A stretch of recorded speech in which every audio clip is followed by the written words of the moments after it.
I was halfway through my morning coffee when the knock at the door came sharp, impatient, and entirely unwelcome. I already knew who it was before I even stood up. Sure enough, through the peephole I saw Anita Grayson, head of our HOA, standing there in her perfectly pressed blazer, clutching a clipboard like it was a sword. With a sigh, I opened the door. "Morning, Anita," I said, forcing a polite tone. She didn't return the greeting. Instead, she pursed her lips and said, "We need to talk about your dog." I glanced down at Samson, my German Shepherd service dog, who was sitting obediently by my feet. His ears perked up, but he didn't make a sound. "What about him?" I asked, already dreading the answer. Anita dramatically flipped through the pages on her clipboard like she was about to deliver a court ruling. "There have been multiple complaints about barking. It's becoming a disturbance." I blinked. "Barking?" "He barely makes a sound unless there's a reason." Anita raised a perfectly plucked eyebrow. "Well, the HOA has received reports of excessive barking at all hours. I have to issue a fine." She pulled out a slip of paper and held it out like she was passing down judgment from the heavens. I stared at the fine. $150. For Samson doing what he was trained to do? "You do realize he's a service dog, right?" I said, crossing my arms. "He's trained to alert me for medical reasons." Anita didn't even blink. "That doesn't excuse a noise violation. Rules are rules." I laughed, but there was no humor in it. "Anita, you know my husband's an ADA attorney, right?" That finally made her falter just for a second. But then she squared her shoulders and said, "That has nothing to do with HOA regulations." I shook my head, taking the fine from her hand. "We'll see about that." Anita gave me a tight-lipped smile before turning on her heel and marching off like she'd just won some great battle. I closed the door and let out a breath. Samson nudged my leg, sensing my frustration. I scratched behind his ears. "Don't worry, buddy. She has no idea what she just started." Because if Anita thought she could find me for my service dog doing his job, she was about to find out exactly why my husband, Isaac Sterling, was the best ADA lawyer in town. Isaac barely glanced at the fine before setting it down on the kitchen counter with an amused shake of his head. He leaned back against the chair, arms crossed, his sharp attorney's mind already dissecting Anita Grayson's flimsy attempt at authority. "This is laughable," he said. "She's not just wrong. She's breaking federal law. The Americans with Disabilities Act explicitly protects service animals from these kinds of restrictions." I leaned against the counter, arms folded. She acted like HOA rules were above federal law. Isaac let out a short breath. She wouldn't be the first HOA president to think she has more power than the government. But she's about to learn otherwise. He picked up his laptop, fingers moving swiftly across the keyboard as he pulled up the HOA's bylaws and cross-referenced them with ADA regulations. His expression darkened as he read. "They don't even have a legitimate noise complaint process," he said. "No decibel readings, no formal reports, just anonymous complaints.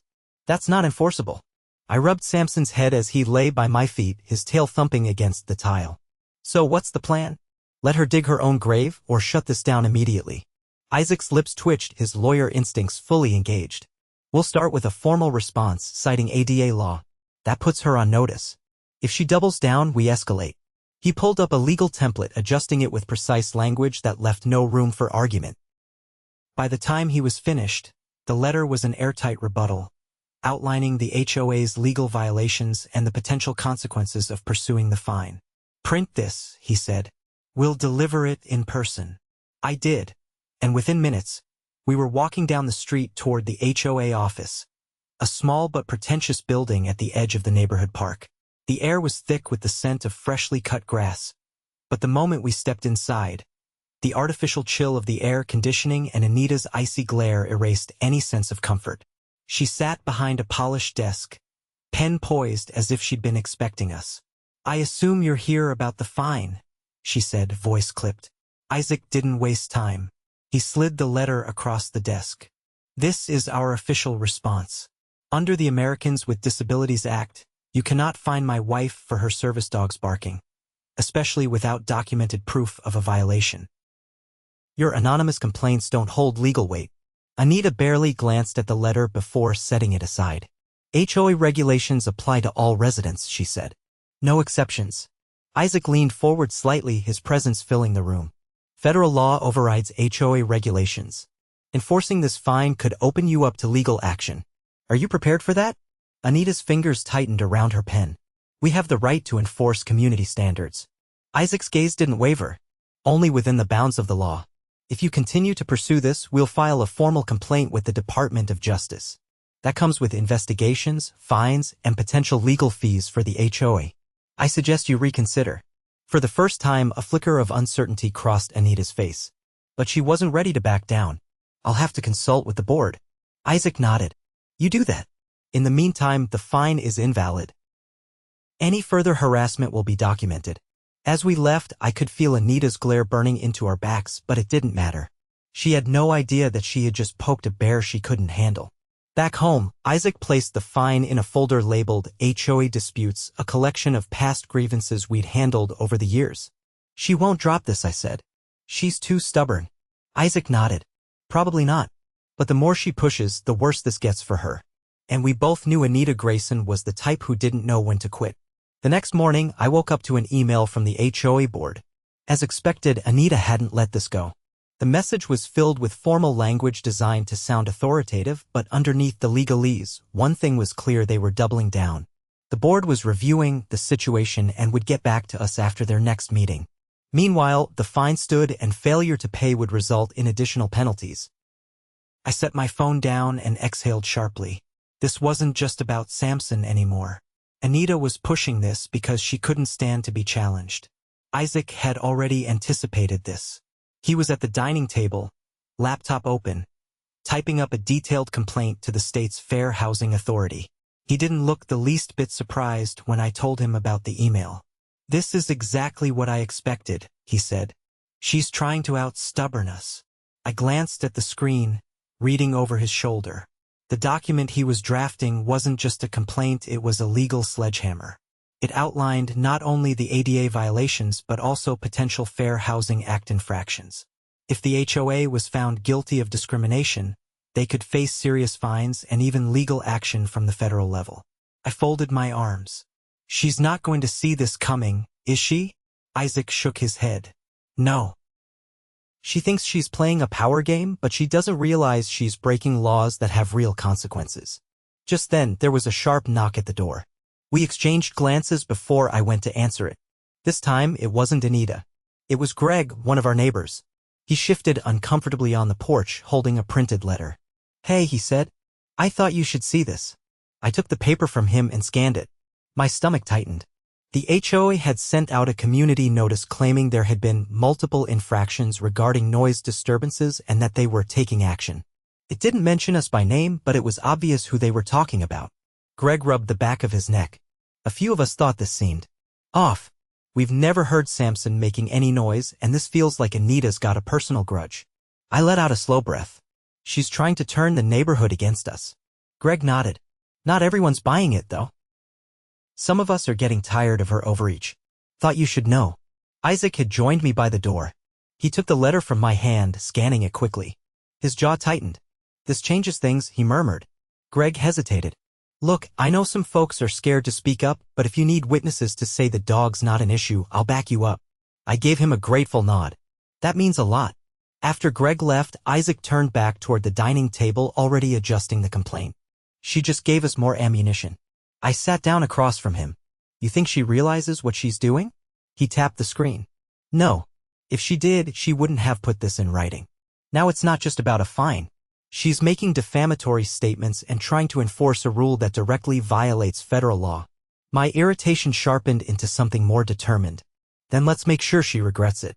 Isaac finished drafting the complaint and sent it off. Then he pulled out his phone and called a contact at the local news station.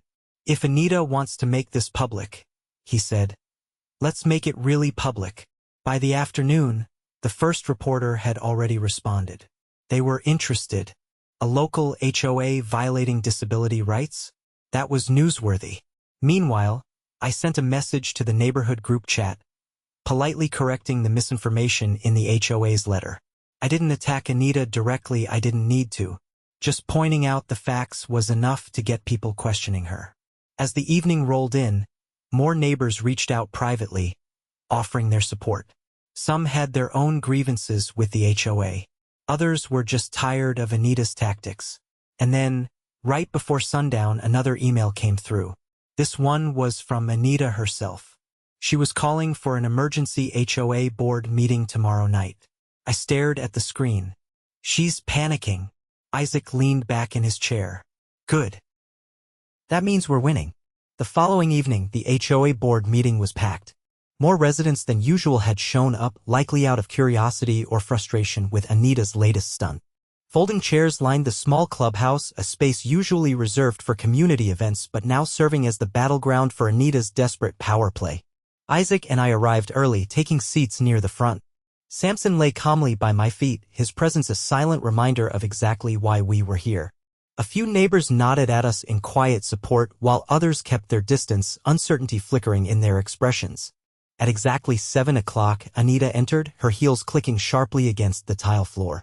She was flanked by the HOA's treasurer, Mark Holloway, and their so-called compliance officer, Judith Haynes. Both looked uneasily at the crowd. Anita wasted no time. She stepped behind the podium, tapping the microphone to silence the low murmurs among the residents. We're here tonight to address multiple violations that have been disrupting the harmony of our community, she announced.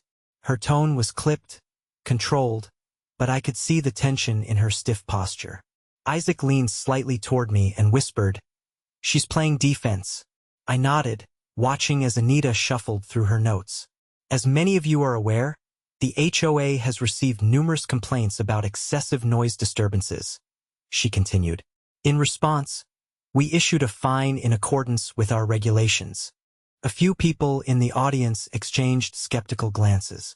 Then Greg, the neighbor who had warned us about the letter, raised a hand. I live 2 houses down from them, and I haven't heard a single issue. Who exactly is filing these complaints? Anita's eyes darted toward him, clearly not expecting to be questioned so soon. The complaints were submitted anonymously, as per HOA policy. Greg folded his arms. Convenient. Others murmured in agreement, and Anita's jaw tightened. She quickly pressed on. The HOA's authority allows us to enforce rules that maintain the quality of life for all residents, she continued. Regardless of personal opinions, we have the right to fine for repeated infractions. Isaac finally spoke, his voice calm but firm. Except you don't have the right to violate federal law. The room went silent. Anita's forced composure wavered for a fraction of a second before she regained control. Mr. Sterling, while we respect your legal background, this is a matter of HOA governance, not federal jurisdiction. Isaac reached into his briefcase, pulling out a stack of documents. That's where you're mistaken. The Americans with Disabilities Act explicitly protects service animals, and your attempt to fine my wife for her medically trained dog's alerting behavior is a violation of federal law. He handed the documents to Mark Holloway, who took them hesitantly and began reading. Anita, however, didn't even glance at them. HOA rules apply to everyone, she insisted. Isaac's gaze didn't waver. Federal law supersedes HOA regulations. The Fair Housing Act also comes into play here. By selectively enforcing a rule that directly impacts a resident with a disability, you're opening the HOA to legal repercussions. Mark looked increasingly uncomfortable as he flipped through the papers. Judith, the compliance officer, glanced at Anita nervously. Before Anita could respond, another voice spoke up from the back of the room. "This is ridiculous," a woman said, standing up. It was Maria Alvarez, another longtime resident. "I've lived here for 10 years and I've seen this HOA pull some questionable stunts, but this? Fining someone for a service dog? Do you even hear yourselves?" More murmurs rippled through the crowd. Another neighbor, an older man named Harold, shook his head. "I don't even own a dog, but I've got grandkids who come over all the time. What's next? A fine for them laughing too loud." Anita's grip tightened around the podium. "This meeting is about enforcing community standards." Isaac interjected before she could regain control. "Actually, this meeting is about the HOA targeting a resident unlawfully. And if you insist on pushing this, we'll escalate accordingly. I've already filed a formal complaint with the Fair Housing Authority. If necessary, we'll pursue litigation." Judith visibly paled. Mark ran a hand over his face, clearly realizing the mess they were in. Anita, however, refused to back down. This is a matter for the board to decide. Isaac gave her a polite but pointed smile. Then let's put it to a vote. The suggestion caught Anita off guard. She glanced uncertainly at the board members who were now shifting uncomfortably under the weight of the backlash from the crowd. Mark cleared his throat. I think we should reconsider the fine. If it's in conflict with federal law, we need to be careful. Judith nodded quickly. We don't want to risk legal trouble. Anita's lips pressed into a thin line. She was losing control and she knew it. Isaac leaned back slightly, giving her space to make her inevitable decision. So, what will it be? The room held its breath. Finally, after what felt like an eternity, Anita exhaled sharply. Fine. The fine is revoked. A wave of quiet satisfaction passed through the crowd. Maria crossed her arms, clearly unimpressed. And what about the letter you sent to everyone? You going to retract that too? Anita's eyes flickered with frustration. We'll issue a clarification. Isaac nodded. Good. Because if any further discriminatory actions occur, we'll be ready. With that, he gathered his papers and stood up. I followed, Samson at my side, as we made our way toward the exit. As we stepped outside into the cool night air, Greg caught up with us.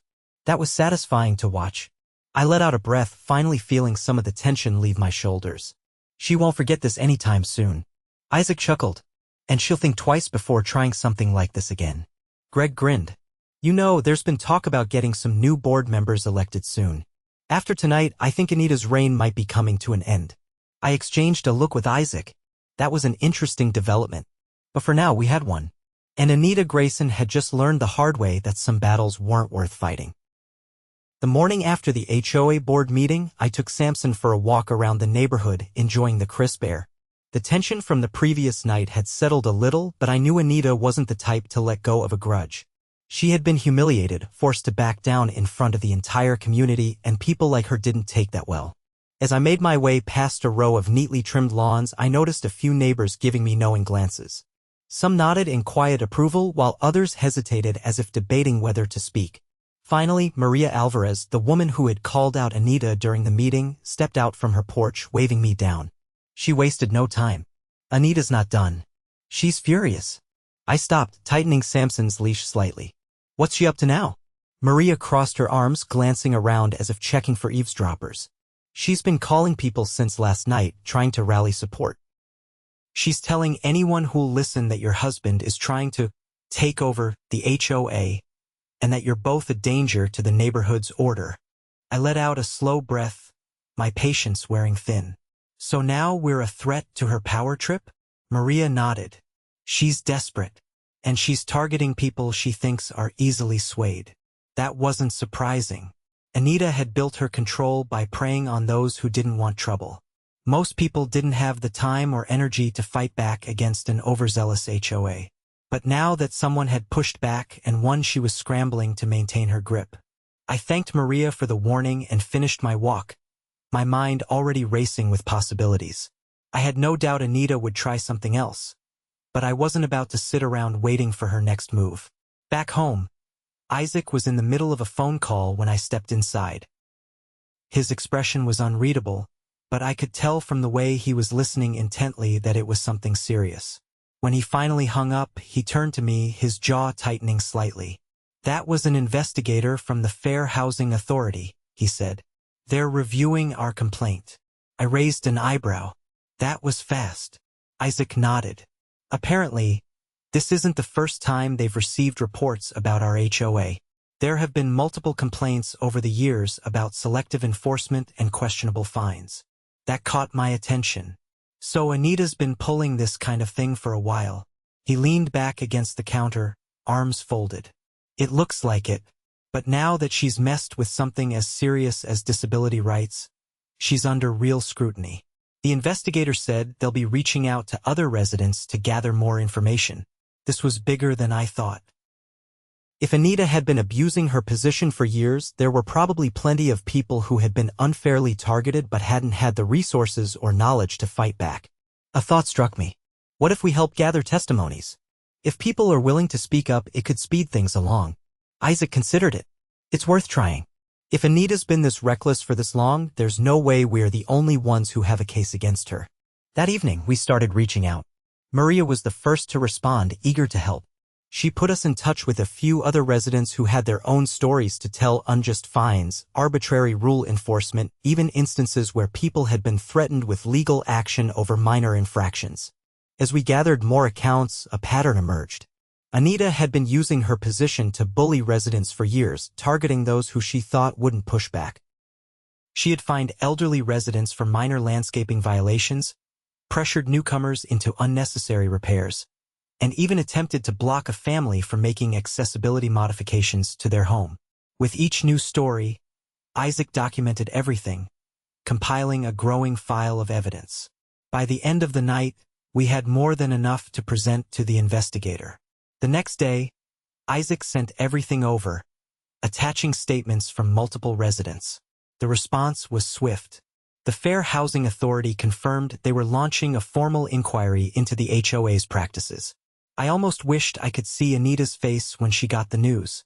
That afternoon, as I was watering my front garden, Greg walked over, looking amused. Heard the HOA's in full meltdown mode. Anita's been calling emergency meetings all day. I arched an eyebrow. She has no idea how deep she's in, does she? Greg shook his head. Not a clue, but people are starting to turn on her. Even some of the board members are getting nervous. Between your complaint and all the dirt that's coming out, she's losing control. That was exactly what I wanted to hear. Anita had built her power on intimidation, but now that people knew she could be challenged and beaten, her influence was crumbling. The final blow came a few days later when an official notice was sent out to the entire community. The Fair Housing Authority had issued a formal warning to the HOA, citing multiple potential violations. They were launching a full-scale investigation, and if the findings confirmed misconduct, the HOA could face serious penalties. I knew Anita wouldn't go quietly, but at this point, it didn't matter. She had lost her grip on the neighborhood, and people weren't afraid of her anymore. The last time I saw her, she was storming out of the HOA office, her face pale with rage. She didn't even look in my direction as she climbed into her car and sped off. I watched her go, feeling nothing but satisfaction. She had tried to come after me for something she had no right to control. She had underestimated who she was dealing with. And now she was finally facing the consequences. The fallout from the investigation hit the neighborhood like a thunderclap. Within days, residents were buzzing with the news our HOA was officially under scrutiny from the Fair Housing Authority, and Anita Grayson was at the center of it all. I kept my head down, going about my usual routine, but it was impossible to ignore the shift in the community. Neighbors who had once been hesitant to speak up were now openly questioning Anita's leadership. The once iron grip she had maintained over the HOA was slipping through her fingers, and she knew it. Isaac and I had expected her to lash out again, but even we were surprised by her next move. It started with an abrupt email from the HOA board announcing an emergency vote to remove Anita from her position as president. The language was stiff and formal, but the message was clear: her own board members were trying to cut their losses before the investigation could do more damage. That same evening, Greg showed up at our doorstep, shaking his head in disbelief. He had just come from a conversation with Mark Holloway, the HOA treasurer, who had apparently reached his breaking point. According to Greg, Mark had been blindsided when he learned how deep Anita's actions had gone. He had supported her strict enforcement of the rules, believing they were necessary for maintaining the community's standards, but he had never imagined she was outright violating federal laws.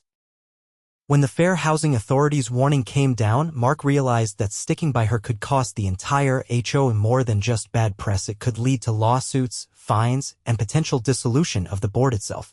Judith Haynes, the so-called compliance officer, had also started distancing herself from Anita.